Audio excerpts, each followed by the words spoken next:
This is the Aftermarket Radio Network. It's your weekly blitz with Chris, keeping you in the game.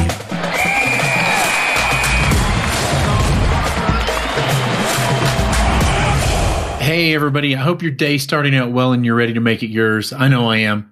Coach Chris Cotton here from AutoFix-Auto Shop Coaching, where we work hard to support your auto repair shop success. As you get into today's episode, you may know someone in your network who can benefit from today's topic. So please take time to share personally or through your social network. If you have an idea for a show topic or just want to talk, feel free to get with me at chris@autofixsos.com. Let's get started with episode number 59, Pet Peeves. Hopefully this will be a fun one. Hopefully a lot of you business owners out there won't recognize some of these things, but some of you might. This is my personal list. When I walk into a business, doesn't matter if it's an auto repair shop or not. Some of these you might feel like is an auto repair shop that I'm picking on you, but I'm really not. Maybe not. Actually, some of them in here are instances where I am actually picking on a repair shop. I guess the takeaway here is if you're doing any of those things, you might look at them, see what you're doing, see how you can improve it, and then go from there. Okay.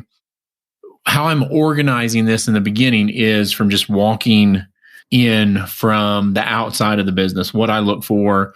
A lot of these things I do when I evaluate a business, go on, do an on-site visit, things like that. So off we go. Number one, do you have a dirty parking lot? And by dirty, do I mean trash blowing around? I see a lot of face masks around the country now as I look out. Like there's nothing worse than going to a restaurant or something, grab some coffee, look out and see like 7 face masks like dangling from the bushes, or trash or whatever. Weeds. The almost just as bad as that is no striping on the pavement. How do you organize your parking lot so people know where to park, how to park, create order out of chaos? And I know sometimes we do all that and people still don't park where they should, but at least look presentable. Do you have a process or procedure where whoever the key holder for the business is, when they walk in from the employee parking, do they look at those things? And these are things that weren't on my list that I'm going to add actually. Where do your employees park? If all of your customers' parking is taken by employees, what the hell's going on with that? 2, do you have a trash can outside of the front of your business? If you do, is it overflowing? Is it not overflowing? Do you empty it every day? Who's in charge of looking at the outside?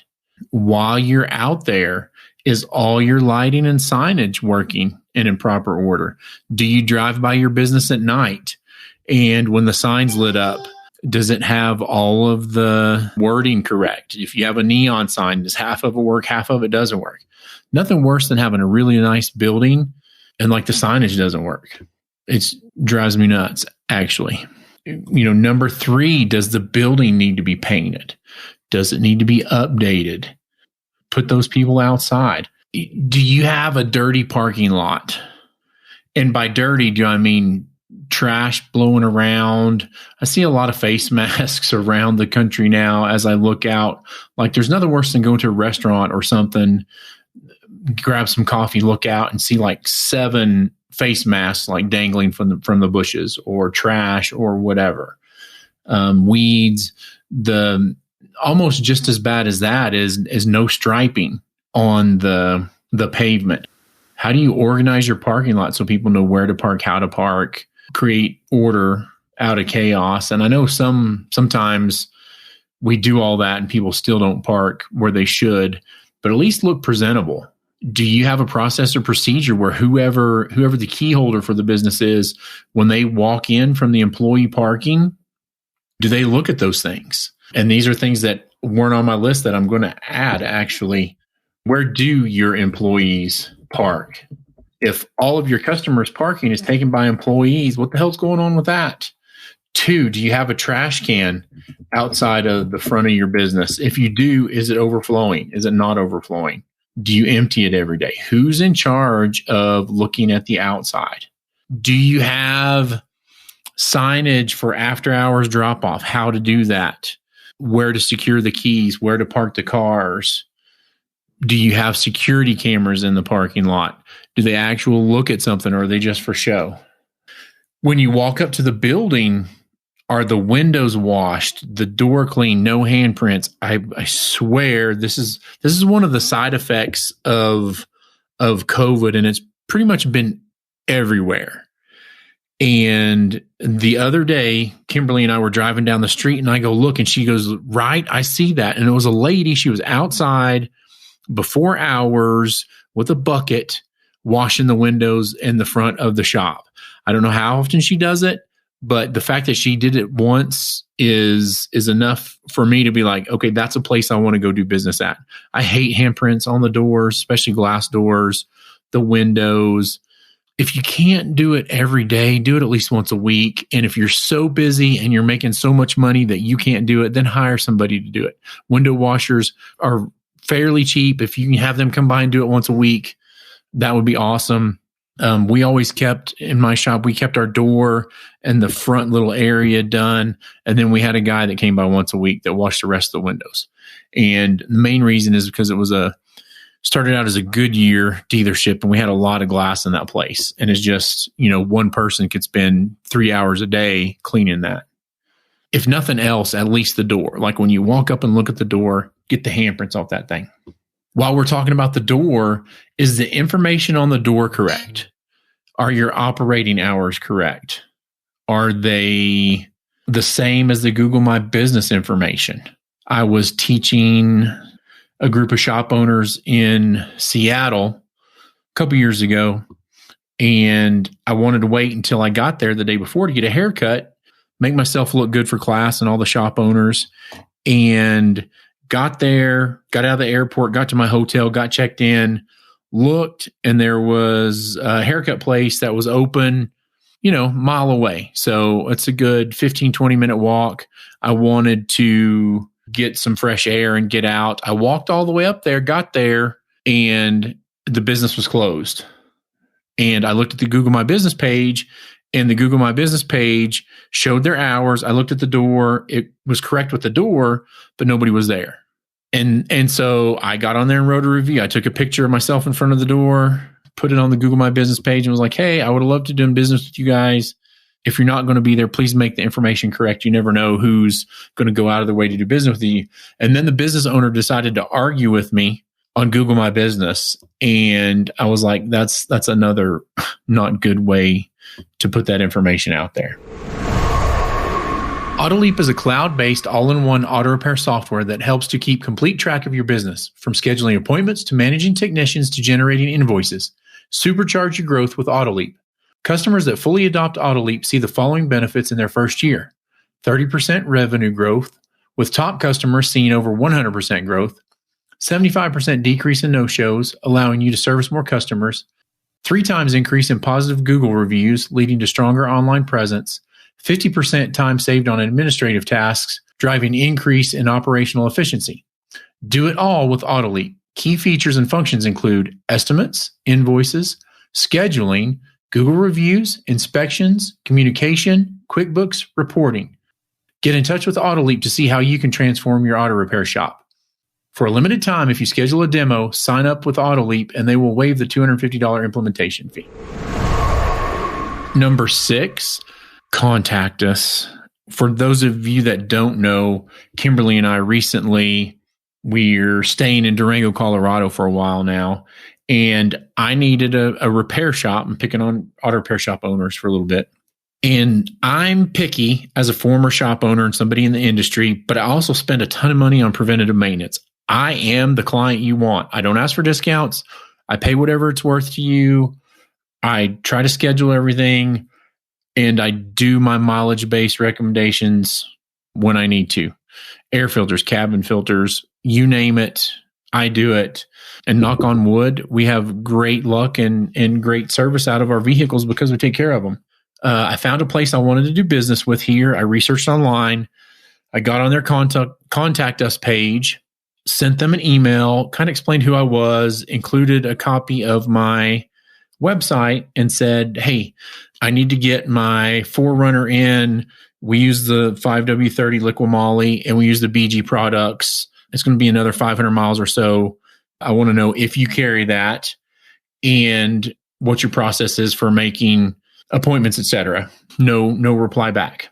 Not that day, not the next week, not 2 weeks later. So 3 weeks after we get here, I send that email out. I finally call them and I'm like, normally I wouldn't do business with those type of people. If you don't have time to get information back to me or reply to it, I just flat out won't do business with you. I'll go to somebody else. Unfortunately, some smaller localities, you run out of places and then you find yourself with a chain. And guess what? The chain, they have a process and procedure for answering the phone. They answer emails. They love having new customers. But I really didn't want to be forced to go to the chain. So I called the shop up. I kind of explained it. And then the lady on the phone was like, well, yeah, basically what I got was excuses on why they didn't return my contact information, which again, I wasn't really happy with. And we'll see how this goes when I go to make my appointment with them in the next week or two to get the service done. I may decide to not use them. And unfortunately, the websites from all the other places I looked at, they suck. Their information sucks. Their Facebook pages are from 2019 and haven't been updated. And I really didn't get the warm fuzzies when I looked at them. So I do not want to go to a chain, and I will not darken the door on a dealer. But sometimes the way you shop operators operate, you force people to go other places when they would have been happy to spend money with you. So if people are trying to do business with you, if they're calling you, if they're contacting you, for crying out loud, get back to them. Okay. Number 7, this maybe is my number 1 pet peeve. If I'm spending money to come do business with you, have a public restroom for me. I may need to go to the bathroom.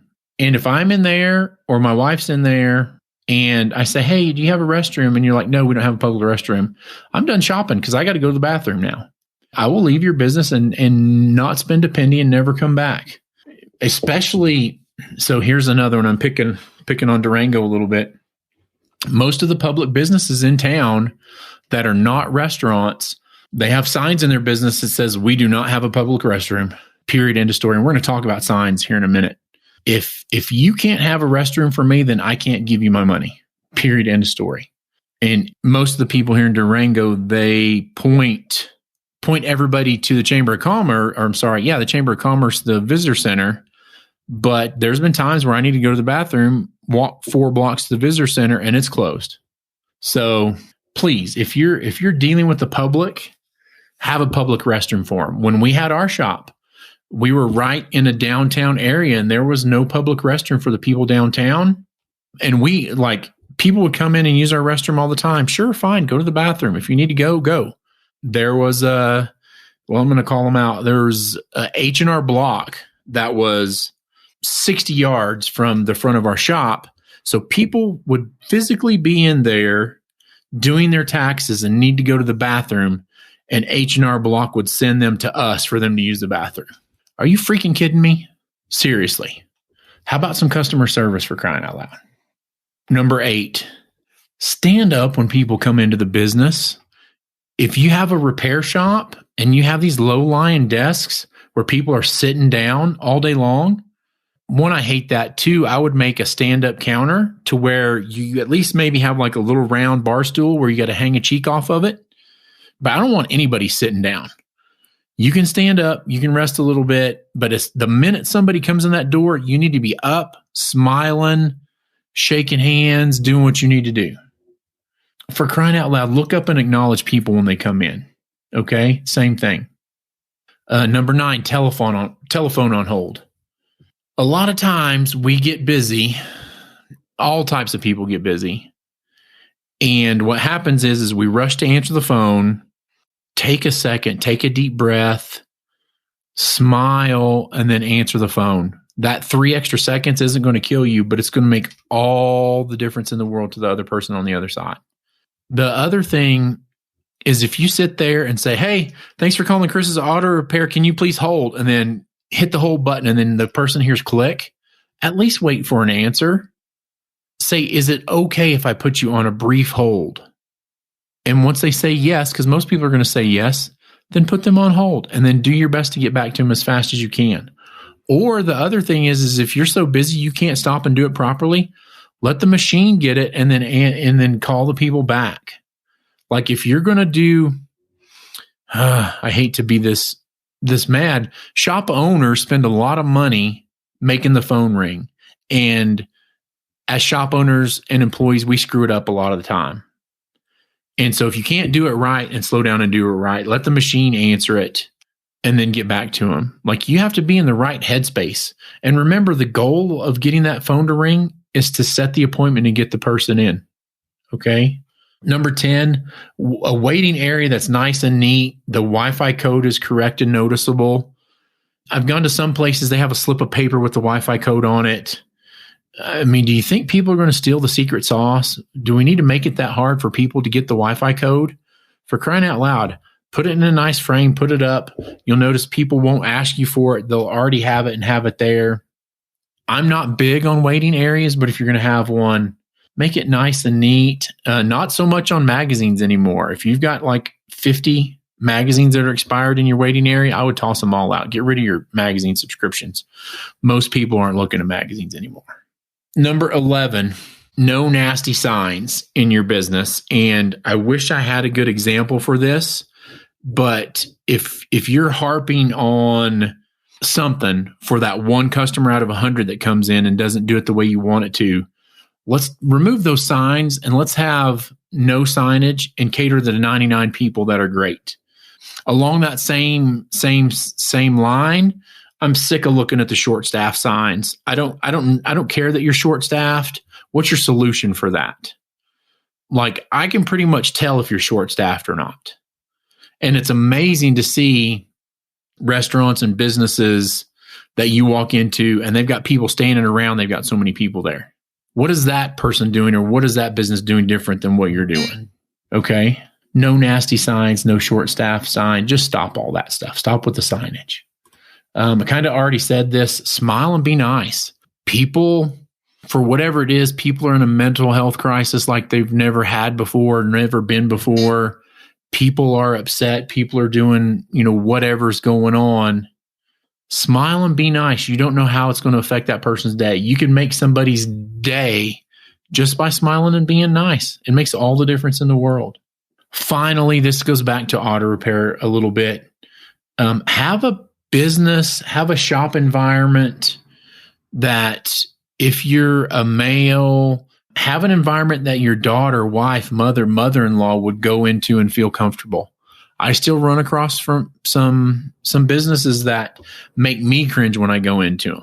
The language makes me cringe, things like that. So if you're okay with it and it doesn't bother you or you think your 18-year-old daughter would be fine in there, then fine. But I would have a place that I would feel proud to have all the women in my life go into. Okay. This has been Coach Chris Cotton from AutoFix-Auto Shop Coaching. If you find yourself struggling in your auto repair business or have a feeling like you don't know what you don't know, but you're eager to learn and grow your business, then please feel free to reach out to me, Chris@AutoFixSOS.com, or give me a call at 940-400-1008. Time to get out and rise and grind, everybody. Have a great day. You've been listening to the Weekly Blitz with Coach Chris Cotton on the AftermarketRadioNetwork.com. Follow Chris on your favorite podcast listening app. Let him know what you'd like him to cover. His email is in the show notes. Chris is all for advancing the aftermarket.